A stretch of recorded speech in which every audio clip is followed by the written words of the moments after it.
Dr. Pang being one of, as my understanding, one of the five, authors of the proposal, would give them their opportunity through Dr. Pang to share some information regarding the proposal, and then if the committee has questions for clarification, the chair will go through the membership of the committee. So Dr. Pang, if you would care to share some comment with us, please. Thank you. Thank you. First of all, I go over my qualifications for the record. I am the Maui District Health Officer, but I speak as a private citizen. I'm retired after 24 years with Walter Reed Institute of Research and the World Health Organization. I taught clinical research. That's research that has to do with humans. Before it comes to humans, we assess the animal and the lab research and the variability and consistency of the product. So the final stage is clinical, but we're responsible to cover everything up till then. Currently, I am a reviewer for U.S. Congress of their research proposals, clinical research. We fund hundreds of millions of dollars of research proposals per year. I have been on the faculty of UH, Mahidol University in Thailand when I was stationed there, and currently I am a professor of medicine at the University of Brasilia. I would like to make some comments about the proposal itself, specifically as raised, the initiative as raised by all the comments you heard this morning. First of all, we spent a lot of time figuring out if we should go after a moratorium or a ban. And I, as a scientist, refuse to put out a ban. I refuse. I put a moratorium because if they can show us that they can overcome our concerns, then it goes forward. If they can show us that the benefits, if they got the cure to cancer, and we take a little extra risk, then we go forward. So I, as a scientist, don't like ban. I will speak as a scientist. Next, specifically, like one of the commenters said, we go by the consensus of the general scientific opinion, especially if you hear all this testimony that, well, you're going after this initiative, but it's not backed by good science. What is good science? What is good science? I can tell you, good science used to be by a pivotal study, one pivotal study where you got a product, chemical combination or a GM mixture, and it comes to human trials with big numbers for statistical certainty. We did away with that idea because we found out there were not a single pivotal study, but there were 2 or 3, maybe one in Africa, one in Molokai, because of the conditions against the pesticides. So we have 2 or 3, but it is not hundreds of studies. So when they quote repeatedly, they have 1,700 studies, and I reviewed 400, chosen at random. I'm working on 1,700. Bring me forth 2 or 3 what you think you got. There are none. There are none of my quality which I review for. I'm asking for human studies. This is exactly the initiative. When I'm saying the studies are not adequate, I'm asking for human studies when it involves food. We eat it, we test it. We test it long-term, and we test it against a window of susceptibility, specifically fetus and young children. This is supported not for food, but for pesticides by the American Academy of Pediatrics. They're asking for increased regulation and looking at the pesticides. What was said today about pesticides is true. We cannot test pesticides on humans, but anything we eat chronic consistently, we move forward and test in humans. So yes, we do have 2 issues here, pesticides and the GE mutations themselves. And why did we lump them together? Because when I looked at the pesticide use, I found it was remarkably more with the GE methods of farming. I am privy to, I'm part of the suit in Waimea Kauai because of 2 GE companies, not Monsanto, they'll remain nameless, because we have forced them to divulge the number of pesticides and chemicals used, 80 plus. Now, in my estimate, we kill on the roadside 4 chemicals. Maybe in the history of sugarcane and pineapple, maybe 15, okay? The most non-GMO today, strawberries, and I forgot the other one. Yeah. Apples, 30. But when GE, genetic engineering, used 80 plus chemicals, not just the restricted use pesticides, but 80 plus chemicals, That rings a bell, that crosses a line, at least to me. And if you think, well, what's a little more? What if it was 8,000? What if it's 800? I use a basic principle of pharmacology that when you combine, now here we go, we're going to have a question of general consensus versus a lone opinion.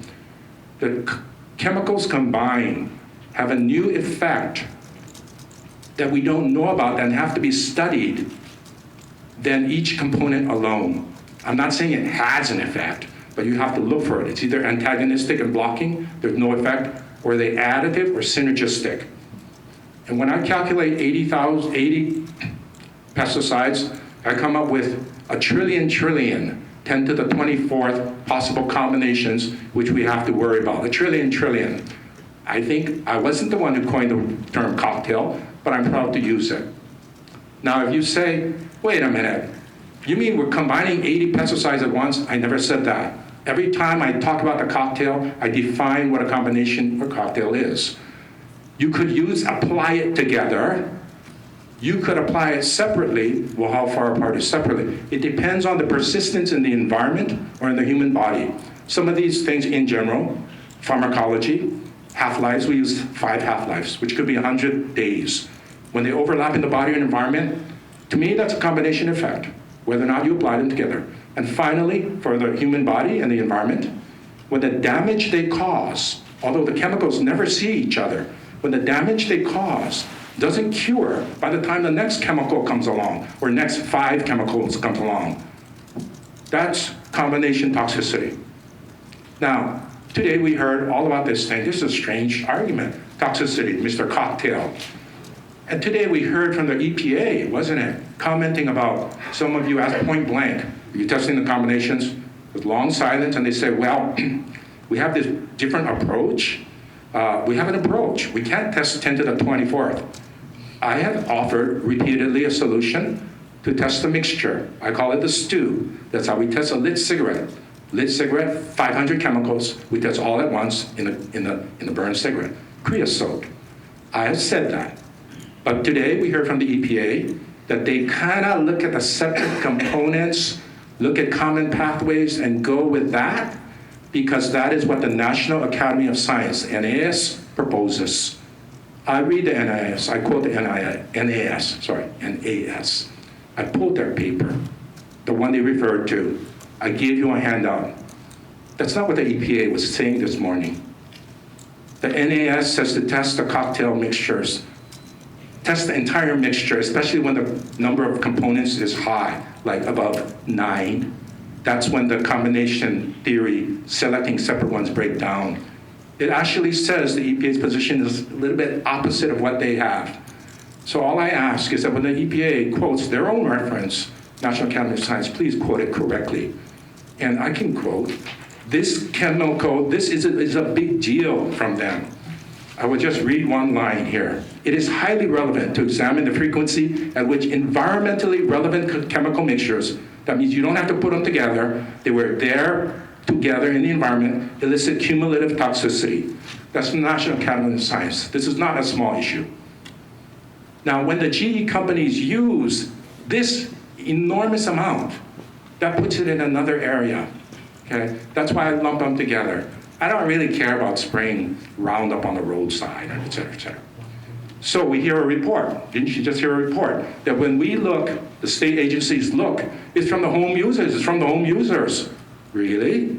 Did you look very carefully at the schools surrounded by the GE companies? Waimea Elementary School, West Kauai, sandwiched by Pioneer and Syngenta. It's not even about Monsanto. This is about GE farming practices. After the outbreaks at the school, which I investigated, Department of Ag came out, Department of Health came out, Department of Health withdrew the report because it didn't make sense. But the Department of Ag submitted the Department of Health report under their name. First of all, there's nothing magical about being in the medical field, but they don't have the credentials to go by the report. The report has been published on the website of Malahio Group. So what happened after the repeated outbreaks at Waimea School? University of Hawaii, and Department of Ag said they would do a study, a drift study. It's called the Kauai Air Drift Study. Final report published March 2013. We spoke against that study, me and my counterpart on Kauai. We said that when the outbreaks occur, these companies will behave. And when you sample, whatever you see now doesn't represent what occurred when the children were sick. We spoke against that study. Nonetheless, the study went forward. And they said that the study of air sampling compared to Waimea, sandwiched by the two, compared to a school in Hanalei, which has far away from the GE fields, it showed no elevated levels. The Maluhia group, the group in Waimea, Kauai, published Table 15. I wish I'd asked them. Table 15. It shows hundreds levels of elevation of 3 chemicals. They only tested for like 5. Of 3 chemicals, chlorpyrifos, carcinogen, highly toxic. Another chemical, neurotoxic. Another chemical, teratogenic. So they give a report, and out of your own report, you can say, hey, look at those high levels. So to sum this up, I'm worried about the combinations, and I believe rightly so. I'm worried about drifting off the fields if you do the correct sampling. And this is where what pushes me into, according to the National Academy of Science, areas of unknown and uncertainty. When it's this uncertain, I don't even want to talk about the mutations yet. When it's this uncertain, you got 2 roads here. You can say, well, I'm not stopping what we're doing until I see harm. To me, the recommendations I give to the US Congress and the World Health Organization, this needs a moratorium. This needs a moratorium. It's not a ban. Furthermore, to me, if somebody brought in these animal studies and said, let's go forward with the human studies, we don't even go with human studies. And you heard some of this morning. You will not test your pesticides on humans. Oh, that's unethical. But yet it seems to drift into our community, doesn't it? And you do not know the toxic effects, even in animals, of the combinations. No. And then they misquote or mislead me by misquoting the National Academy of Science, which clearly says you have a handle. When we go forward, let's test the mixture, the stew. As you apply it to us, 80 chemicals, let's test that. Not in humans, but at least in animals. A couple of things I want to clarify. I only use and only understand the precautionary principle. The precautionary principle does not say, it never says, something has to be perfectly safe before you go forward. Nothing is perfectly safe, 0, number 1. That's a point estimate. Nothing is perfectly safe, and even if it was, you would never know it with certainty, the confidence interval.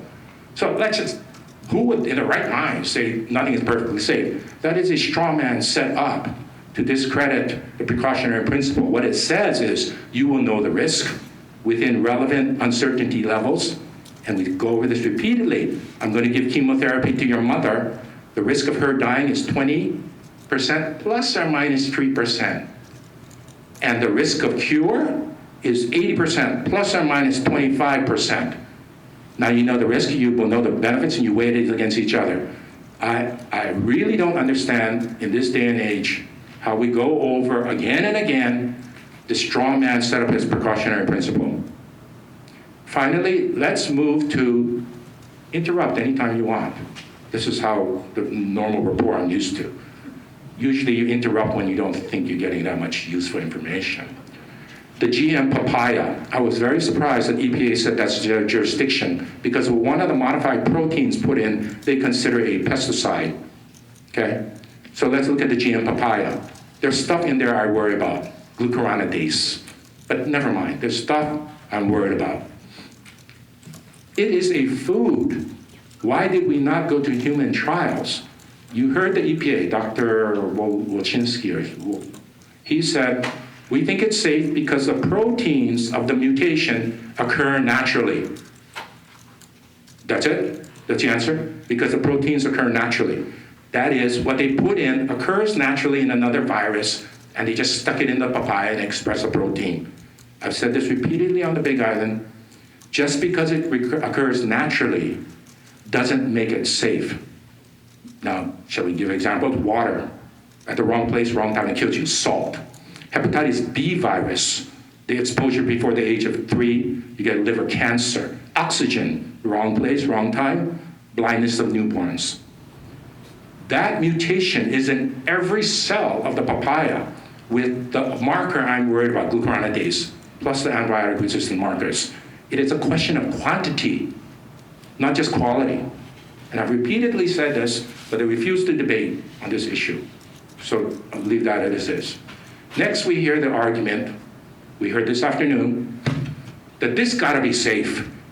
In the last 20 years, then they said 50 years, but then it's 30 years, but it's 20 years, we've eaten trillions of GM meals, including papaya, and we just don't see anything. This has been repeatedly argued and published, and I consider this is the science behind that statement. It's called the trillion meal argument, 3 trillion meals. After 3 trillion meals, don't you think somebody went to the emergency room with a heart attack in the next 2 weeks maybe? Don't you think somebody had cancer in the next year? Don't you think so? Of course, after 3 trillion meals. What you really mean to say is compared to a control group, but there's no control group because it's not labeled. Certainly we're seeing a rise in many things, autism, severe allergy in girls. I cannot make the comparison because I don't have a control group. Even if I compared it, they would then tell you the argument, great, Dr. Pang, association doesn't mean cause. Yeah, that's right. There's 5 things that support cause. Association is one of them. Alone, it doesn't mean too much. But if there's no association, probably no cause.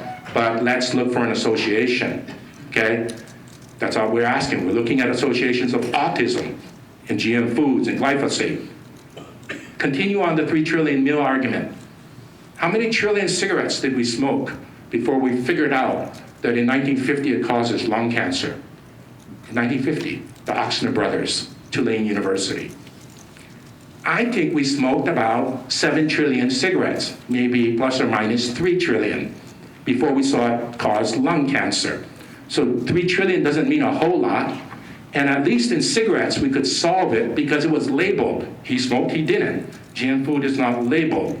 We heard this afternoon, oh, that was the cigarette days. We figured that out. We do good science since then. Ever since learning from cigarettes, we could pick up GM food problems because we learned from cigarettes. Did we? How many years before we saw secondhand smoke with the industry fighting and kicking before we said secondhand smoke causes harm? Another 20 years. Okay, so as much as you think we learn, we don't learn or we forget. The final argument on the 3 trillion papaya is one of the part of the 3 trillion argument is that you are giving me retrospective reports. Having eaten 3 trillion meals and having seen nothing, let's give you that. That God tells you, Pang, you didn't look, but God tells you it really was harmless. Good.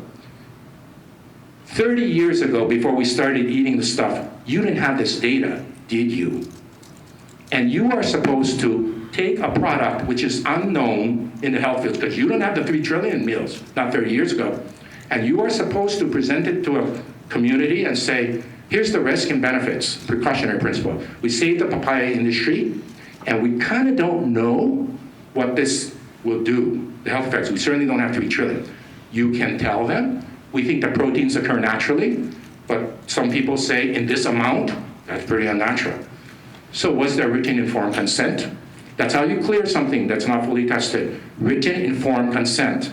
My wife and I are going to contact Cornell University, that's where he comes from, and find if it was submitted. If it was submitted, I want to see the document why there was no written informed consent. Furthermore, having worked and taught in this area for 20 years, there's a double ethical clearance. One is by the producer of the product, Dr. Dennis Gonzalez. I give him all the respect. I could never do what he did. But it is a ethical clearance by Cornell and the lowest level on the Big Island. If UHEO forms an informed ethical approval committee, so be it. It is a dual clearance. One is not dependent on the other, and nobody depends on the FDA's claim of substantial equivalence. They ask for data. So there you have my arguments as we move forward case by case. This is not a general blanket on GMOs, nor is it a general blanket on 80 plus chemicals.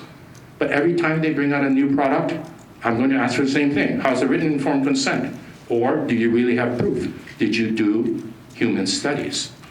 Now, lately, I'm supposed to be the science point of the SHAKA movement, and I'm keeping up with the science. There's a lot of science coming out now. Human stuff out in the field, Dr. Carrasco, Argentina, showing that birth defects, Dr. Seralini, who was criticized but he republished again, showing that glyphosate plus the surfactant has stupendous effects, but only in combination. There you go, combination, just 2. And a lot of things about Dr. Seralini are just straight GM food and tumors. He republished. He was forced to retract. He republished along with an article about scientific conflict of interest in publication. They blocked his publication, he republished. The world stands by him today. There are 9 studies, I gave it to you previously, by the American Academy of Environmental Medicine, animal studies. On that alone, I would not move to human trials. But yet they're marketed, aren't they? Hey, how did we get this far ahead? I don't know. You got a letter from me, given to you yesterday. I submitted for support from the American Academy of Environmental Medicine, 300 PhDs and MDs. They supported us for the GM Kalo bill. I drafted a letter, the president said, fine, she'll move it to the board. It's adding the pesticide issue. You know, when people speak science, you are obliged, as insulting as it might sound, to ask their scientific credentials and their financial conflict of interest. Okay? You're obliged to say that. We do this all the time. You know my credentials. I have not yet declared my financial conflict of interest. I have no straight financial conflict of interest, but the National Institutes of Health define political activity as conflict of interest. So the point is, have I met any one of you in a closed meeting? And I've disclosed this. I don't know if I did it publicly. I met Ellie Cochran once. The public wasn't disinvited, but I didn't invite them either in a closed meeting. And we talked exactly about the precautionary principle. I will never do it again without inviting the public. I do not like closed meetings. That is by definition, National Institutes of Health, I'll give you the quotes, conflict of interest, political activities. That's sandwiched between bribery and nepotism. But I want to congratulate all of you. You guys are not taking the money. But you know, there's stuff besides money. It's called enticement. The voters, you get elected. It's subtle, it's all over. I have it. People look at me the wrong way. I feel like I should change my opinion. It's subtle. But let's let the science speak for itself. What were their credentials, their scientific credentials, especially in the health field? They're talking about health. What are the scientific, and will they be sued? Like, I'll be sued if I say something wrong. I'll be whatever, not disbarred, but I'll lose my board certification. I risk stuff saying this. But I'm backed by the American Academy of Pediatrics, their position paper, and I gave you that reference. So it is very easy, repeatedly, for non-scientists to tell you, well, let's just agree to disagree. Or, yeah, let's agree to disagree. To me, that's a cop-out. That's not the kind of science I do. And that's why maybe the US Congress asked me to drive the science to the bitter end, rather than say, well, you think that, I think that, so let's be it. Head of USDA, you didn't hear from them, did you? Tom Vilsack. I give you the quote. He said, you can bring me 3 scientific articles with 3 different interpretations. What he's trying to tell us, like the Department of Health told me in confidence, science can show you anything. That's not the kind of science I do. But if that's the kind you do, then I ask this committee to look a little further and let's go with some of these debates, especially when the EPA references the National Academy of Science, and it wasn't their position at all. So, if you have any questions, I'll be happy to be called at any time. I will not have closed meetings with anyone on this issue or any issue again. And I think I've covered all the major topics. I'm keeping abreast of all the science, and it's coming in by droves now, and so that's half my work. Any questions? Okay, thank you very much for your opening comments, Dr. Pang. We Thank you. appreciate making the time and as well as sharing the various aspects of your presentation. Ms. Covello, any questions you may have for Dr. Pang? I'm not sure, but yeah, I do. Or maybe some comments in response to some of your comments. You mentioned that you did not approve banning of the GMO crops in regards to this initiative. Yes. But rather use the word moratorium. Yes. I know moratorium is kind of defined like temporary prohibition, but there's also, it's synonym to ban or embargo. To me, it always meant provisional until certain conditions are met. And that's why they put the 5 of us on to lift the moratorium, to judge when it should be lifted. Okay, so I guess I'll come back to this in regards to your comment now. But may I continue, Chair? You mentioned about the proteins occurring naturally with the rainbow papaya or the Big Island papaya. And it's maybe does not, in your opinion anyway, make it safe. You know, I have noted through my own reactions to some plants that I cannot ingest it because I have reaction to it, because then I find further that it has nicotine. Maybe like something like tomatoes may have that, or and some other vegetables that we normally sometimes just combine it. Would you say then it's unsafe for individuals like me to maybe consume a combination of the kind of vegetables that are naturally grown with such things, natural chemical as nicotine? Okay. I've learned enough to know I cannot predict what these things are. I have a degree in chemistry from Princeton University. But that's why we resort to animal studies or good animal models. And if it's going to be a food, if you say, I'm going to eat this stuff, and it was just me and you, I would say, let's you try for a week. I'll see you in 3 days. I like the empirical observation. These things are so complex, I can only resort to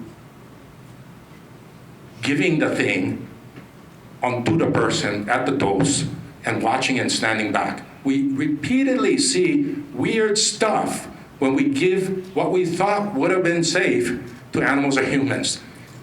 But you know, basically, in the norm, in my opinion, not necessarily right, these type of vegetables or common foods that we consume have the natural base of the chemical. And for most of us, I don't think we have reactions. So likewise, I think with the papaya. So correct. I think the fact that the proteins are in there naturally, and I compare that with the common foods with the nicotine. Okay, let me go with 2 aspects of this, because I just wrote a position paper for China, which is about to ban GM food. Remember, I'm cautionary. There are acute effects, like you ate the bell pepper and you got sick within 3 days. And there's chronic effects. My biggest worry of the GM papaya is there's a marker called glucuronidase. It makes the papaya leaf turn blue. Glucuronidase breaks down glucuronic acid. Glucuronic acid is a very important component in many foods, and it's sold as a supplement in health food stores. It is an anti-carcinogen. It binds out, I think there were 7 carcinogens in 7 animal models.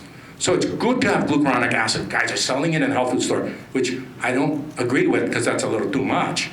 But I don't want glucuronidase breaking down glucuronic acid in my food, in every papaya. Where's the effect? You may see it long-term in cancer. Okay, thank you. Thank you for your opinion. Okay, thank you very much. Mr. Carroll, do you have a question for Dr. Pang? No, I have nothing further. Thank you. Thank you. Ms. Cochran? Thank you, Chair. And thank you, Dr. Pang, for sharing with us. So you're one of the, I guess, as Chair put it, authors of this initiative. You're one, how many, four of you? Well, there's 5 citizens who are assigned to kind of watch this. Alika was one, and you heard her spoke. Can I get the names of the others? Yeah, well, there's Alika, there's Mark, Leo Ryder, and Shannon, right? I just go by first names. And principally, we don't have much responsibility except to speak to support it. And if it does pass, we kind of have the responsibility of deciding when to lift the moratorium. If you've got a cure for cancer and you've brought it through some kind of safety, or at least we can control it. I'm not against GMO. I published in vaccine, GM vaccines work in hepatitis B. I want to contain, I want to test it, I want it labeled, I want it recalled if necessary, and I want to monitor. I am not a Luddite. Okay, so you folks, I guess, collectively want to see this go to the ballot, I guess, to the vote of the community. Or if the council so chooses Yeah, council, well, he's here now, but if it does not, then it will go, because you had garnered enough signatures to get it on the ballot as a charter amendment. And so from there, though, what is your folks' intent? Like, what did you foresee as the whole rolling out of this? You just said that you 5 people would like to have final say, but is that how, under your understanding? What I hope for is that you heard some of the testimony yesterday, and I've given you a document of marker-assisted selection. This is published in Science by Monsanto about organic vegetables and fruits. We heard about this yesterday. I hope we can hold the jobs by switching to this, or if Monsanto's not going to do it, another GE company said, well, we'll do it. They hold the patents on it, so it could be very lucrative. If they want to bring in a GE crop, show us what you got. Show us the risk and benefits. Show us that you can contain it. Now, I base this on, because humans, medical people have done our version of GMOs, right, haven't we? It's called gene therapy. People are missing a gene. I gave the gene to you, but what happened? The person inadvertently died of leukemia. I turned on the wrong genes. I turned on the oncogenes. So the medical community has strict moratoriums on this kind of thing. It's not willy-nilly. Thank you. And follow-up, Chair? In regards to, I understand you, like moratorium versus banning. Yeah. And so if I understand, there's 32 some odd countries, I think, that have actually banned GE. Yes. And do you know the collective reasoning? Do they all have different reasons, or are they all very similar in reasons for banning? When we talked about moratorium versus banning, I really don't like the word banning, but some people told me, and I don't know which country said what, oh, don't worry, we can ban it, we can change the law again. But as long as things can be changed, so it's not permanent, someday you're going to have to cure the cancer in a whatever, and we're going to have to weigh one against the other. But to me, really, 9 of these products wouldn't even go to human trial, let alone marketing. And I have the support of the American Academy of Medicine behind that, these certain products. Rice, one is soy. And it's not rice in general, which mutation, which soy mutation. It's quite specific. Okay, I guess what I was asking in regards to their final call on banning, yes. Is it because of health issues? Is it ethical issues? I mean, that's my question. What I understand, it's the environmental issue associated with planting it, all its use of pesticides. It was, like somebody said, a loss of control of the product. These companies come in, we have no control. It was about the health effects. It was about everything. Now, some are just national security. We will not be dependent on these companies that might turn off our seed supply or food supply anytime. This at one time was a national security issue: food, terrorism, monocropping, et cetera, et cetera. Okay. Thank you. I can relinquish the floor. Thank you, Chair. Mr. Couch? Thank you, Mr. Chair, and thank you, Dr. Pang, for being here. You know, I'm trying to read what you gave us, and it's very full of very big words. But having read through this, it's talking about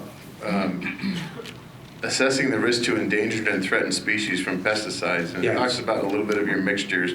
Yes. But then at the end, it says something that it basically is no big deal. The last paragraph, but I can talk with you Okay. later about that. My question is, what brought this whole thing on? Where's the smoking gun? What happened? I mean, this has been around, like you said, between 50 to 20 years, 20 to 50 years. Where's the smoking gun? What happened? To me, the smoking gun were the animal studies. There are animal studies cited by American Academy of Environmental Medicine. You have it, it's in the references. The animal studies are very damning and worrisome, and the animal studies, in my way of doing science, would not allow the US Congress to take them to human trials. Then there are more studies, especially on the toxicities of pesticides. I had no idea these guys were using 80 plus chemicals. You remember, it's not just the restricted use pesticides, it's the chemicals. One guy showed it. I had no idea they were using that much, okay? And other guys are looking at these things now. Furthermore, I was a little bit appalled by the EPA. They said, well, you heard them today, we're not really worried about glyphosate because it's not a cumulative thing. But yet, cumulated or not, some people seem to have levels of it. Maybe you took it every day. It's on the food residue. That has yet to be shown. They did a cross-section of the women, 30% have it. I want repeated samples on them to show they hold it or don't. If it's not accumulated, then they get it every day. It's like a daily dose of Lipitor. Now, if you deny that occurs on a daily basis in 30% of the women, then tell me about the fetal effects and the congenital effects. And these animal studies coming out of the international groups, Dr. Seralini, this one wasn't recalled. This is a straight study. The birth defects seen in Argentina, in epidemiologic population base, it has me very worried. Now, it's debatable. Worried enough to cause a moratorium? Yeah, worried enough to call a moratorium. Especially because what? Look, I feel bad about the jobs. I feel bad about the jobs if they were growing food. They're growing animal seed, or animal seed for animal feed. If you say, no, they're not, they're growing seed for food overseas, well, then I'm a little bit worried about that. But you know my position. I drafted it for the American Academy of Environmental Medicine. Somewhere, if this demand for these products, with this method of farming, growing our seed, comes back to bite you, the demand will shut down, and I hope that the jobs will convert to organic, and at least feed ourselves. Because Monsanto holds the patents on many organic fruits and vegetables. I'm not against Monsanto. Okay, well, thank you for that.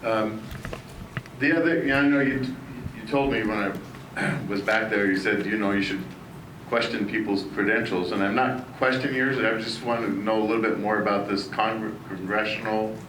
Okay. It's called CDMRP, Congress Directed Medical Research Program, and I sat on different panels. It's not GMOs, but there's lots of GMO stuff involved because they make vaccines like that. And I can tell you some of our, collaborators, Dana-Farber Institute, Yale University, Columbia, head of microbiology department. It's a high-powered group, and I'm honored to be there. I was supposed to take, it comes out to like $10 an hour, but I refused that. So I do it free. There's no conflict of interest. Okay. No, that's good. And sounding, with all the papers and everything like that, I'm just curious of how often do you get a chance to work for the state? These things overlap. We talked about a vaccine prepared in a transgenic cow. So we know transgenics. Okay. All right. Thank you. Thank you, Dr. Pang. Welcome. Thank you. Ms. Baisa, any questions for Dr. Pang? Thank you very much, Chair, and thank you very much, Dr. Pang, for Sure. being here. And thank you for your involvement. Mhm. I know these things are not easy. And they're not easy for us either, because, we're not scientists, and for me, I'm not a lawyer either, so Mm. I'm all ears and certainly trying to sort this out in my head with keeping one thing in mind, and that is to do no harm. Hmm. Yes. One of the things that I bring to the table is my experience, my history. Hmm. I've been involved for a very long time in trying to keep the economy going in Maui County. Mhm. And one of the experiences that is weighing real heavily on my heart last night as I listened to all the folks from Molokai, and I listened to them the other day too. You know, I went through, when I was at MEO, the shutdown of Del Monte, went down to the shutdown of Molokai Ranch, and was part of the people that, you know, tried to figure out what do we do for them. Mhm. And I remember those heartbreaking days of trying to figure out how to bring them over to Maui on the ferry. Mhm. I was very much a part of the social impacts on families Mhm. that this happened. It wasn't only economic, it was social. It Mhm. tore families apart, literally, because of the loss of their income. So when I think about that, I get kind of scared Mhm. because, you know, I don't see the alternatives. You know, if you're on Maui, your opportunities are so much better Mhm. than they are over there. Mhm. And, you know, we pull hundreds of jobs on Molokai after. We're going to have a major, major economic, social crisis to deal with. Mhm. And I don't know if we're prepared. Okay. So for me, I would like us to think this a little more carefully, plan a little better before we say, okay, POW, if we're Okay. going to say POW. I want to have an alternative.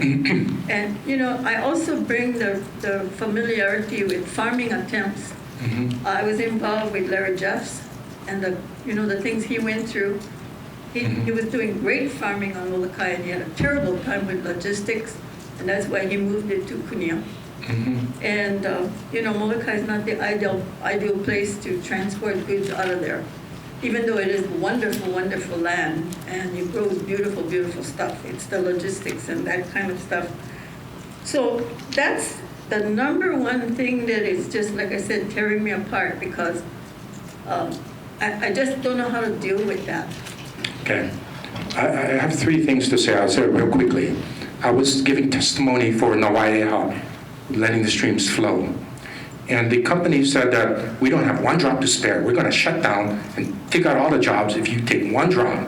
Well, lo and behold, they got 35% flowing, and people said, hey, I thought you was going to shut down. Oh, no, this is a win-win. We're all happy. We found a better way to do it. First of all, when the company says we're going to lose these jobs, in a normal hearing of science, the officer would say, these guys have a conflict of interest. Maybe you speak clearly, but you have at least the appearance of conflict of interest. So we take what you say with a little grain of salt, okay? Like I said, I handed out other alternatives, but I worry like you. When Molokai shuts down, and he's just like, oh. Next. The thing I wanted to say is that we hear many people say, I'm happy with my job, I never got hurt, I'm never happy, my kids are healthy. That's called a healthy worker effect. We had that same statement with the uranium workers. The guys who were there, the guys who were hurt and injured and dead, they're not there to tell us these things. The congenital defects, the ones who weren't even born, they're not there to tell us these things. So, you know, you kind of have to take, it's called, well, you're healthy enough to report, so what about all the other guys who are broken?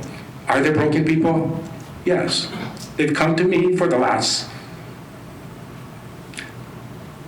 7 years. The Filipino workers have been shuttled in the parking lot because they can't be seen with me.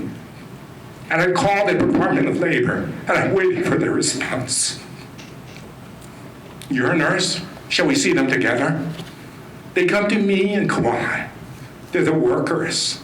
You tell me who to send them to, and I will. They got all kinds of problems. And they say, we know we can't prove this, Dr. Pang, but I got this kind of parenchymal salivary tumor. Can you just check it out? I know it's just a case study of one. I'll never claim it's the community. And I said, well, what can I do? They said, help us. The bag says not for human consumption. They're putting the stuff in the bag. And I won't even tell you what company. It says not for human consumption. We're breathing the dust. And we're making homemade bandanas which don't work.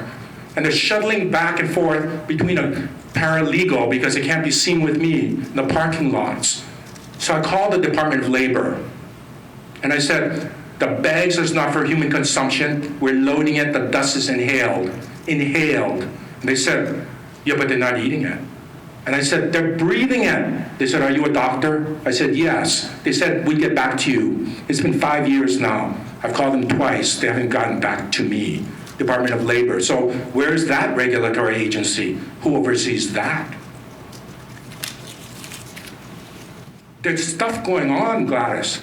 The mother, I can't pin what's what, but it weighs against this too. Doctor, I understand what you're saying, okay? And I'm not going to try to dispute it because, like I said, I'm not a doctor.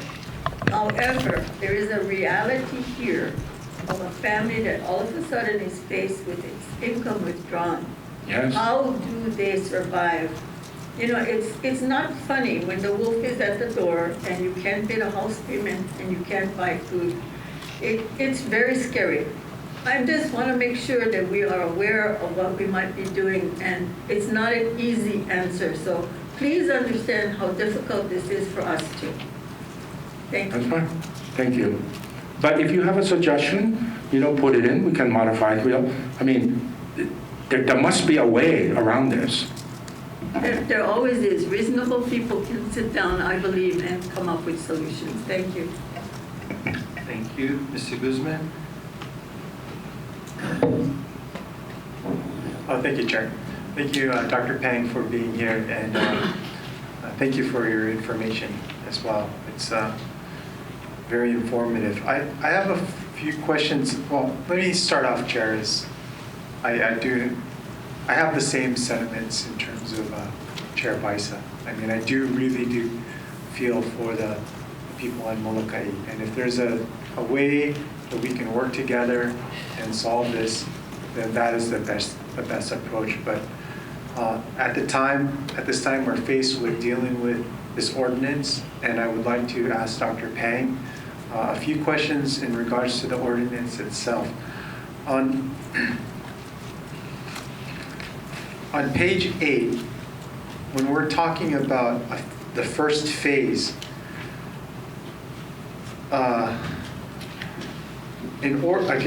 basically, there's going to be a temporary moratorium, and in order for a company to, be approved or released from the moratorium, they have to go through this first phase.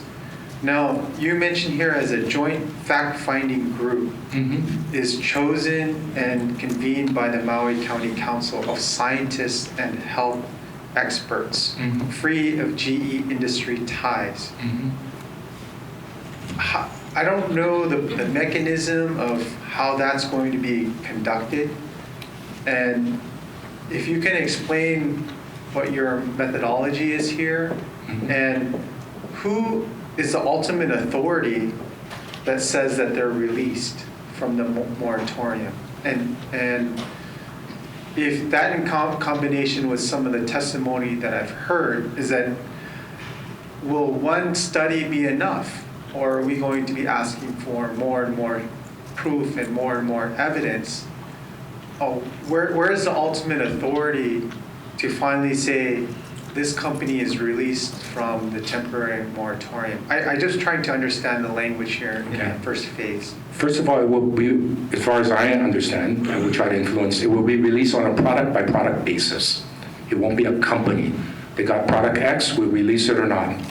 To call the committee together is not that hard. I can tap onto friends and volunteers who review for the congressional delegation. They owe me, I owe them.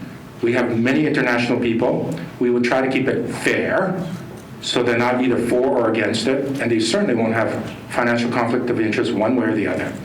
The 5 people, as I understand it, can vote to release it or not. It is essentially a de facto EIS. Environmental impact statement. Show me what you got. And in the EIS, they allow for economic statements. So generally, I don't like to weigh economics until I know the risk and benefits of the product. But in the EIS, it's also the cultural, traditional, economic thing. So if you want to say that, oh, this could be, this could hurt a lot of jobs or whatever. But we have gone to court 4 or 5 times, and we always won in court before legislation was even thought about based on EIS. and the judge would say, you come back with the EIS, we hear about it, maybe we let you go forward. And they said, we'll be back, and they never came back. Okay. This is a de facto EIS. Yeah, thank you for that clarification. Also, Dr. Pang, it also indicates that the funding for such a joint fact-finding group Yes. would be the company that's requesting the release. They would Yes. fund that? Yes, that is quite standard even today. You heard for the EPA, when there's studies to be done, it was quite a little bit alarming that they are allowed to do their own studies, but if they're not doing it, they should pay for it. There's many researchers overseas who are more than willing to do and pitch in and do such studies. The question is, who will fund it? Generally, the companies fund it, but they're hands off. They do not mess with the data analysis, they do not mess with the design, and they certainly don't review it before published. This is old school. Thank you, Chair. Thank you for that clarification, Dr. Okay, thank you very much. Mr. Victorino? Thank you. Dr. Chen, Dr. Pang, thank you very, very much for everything you do. You know, I too have read through this. I'm not a scientist, so many of the terminologies used in here are beyond me, so I'll be the first to admit that. My concern, like my other colleagues, is, you know, when and if this is passed, the economic impact and the immediate impact on families. I don't care what you say, they're the real people. Right. And right now, these are people that every day I see on the street that are barely making what we call a survival mode. And now, we're gonna do this, okay? I don't mind reasonable testing. I would be in support of some kind of reasonable period of testing, disclosures. If you want to put something like that, I'd consider that. Okay. I'd consider that. Something that we all work together on, okay? Something that says you the companies are going to start giving us all this information. I don't know what we cannot do. I don't know what the laws allow us to do. But we can create home rule. We can do a lot of things on our own. Yeah. Yeah.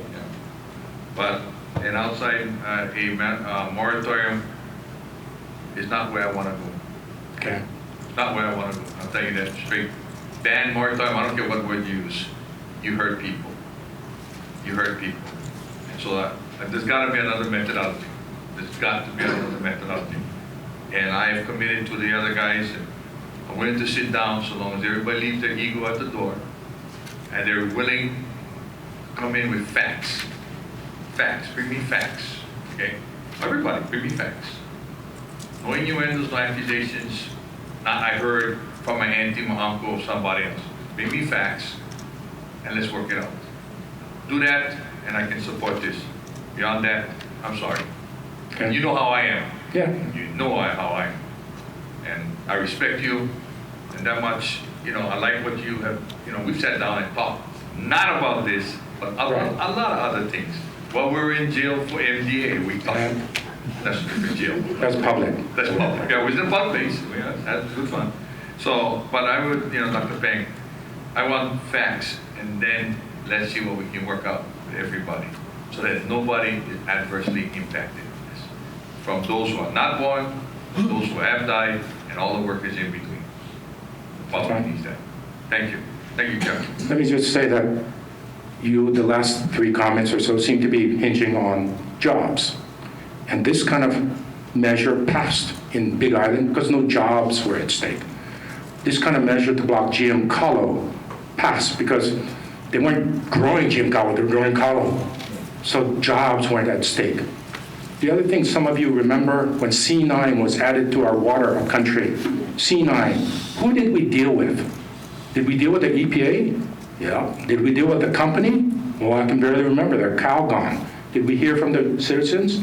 So the question is, as Calgon played such a minor role in the decision to pull C9 from the water, why is Monsanto playing such a major role? Now, I agree, there's jobs. We pull C9, jobs weren't really at stake. People weren't depending on it. But in the past, having seen litigation, I've been in the litigation. I want people to drag their feet and say, oh, yeah. And then we sued and we won them all. We won them all. And what they said yesterday, trying to put biopharmaceuticals in our food without an EIS. I mean, I trust you guys. You guys clean, you can do money and we can talk. But just remember, Calgon did not enter the picture when we pulled their product C9 from the county water. Now, if they want to enter and they say, yes, we're Monsanto, like you said, right? Bring me the facts. But what I see, not even the EPA could do that clearly. They cite the National Academy of Science, and that's not what they say. That's not what they say about testing the mixtures. Thank you, Dr. Pang. Thank you, Jim. Thank you. Thank you, Mr. Victorino. Is there any last question for Dr. Pang before we move on, members? Okay, having none, Dr. Pang, we thank you for your Thank you. participation and presence this evening.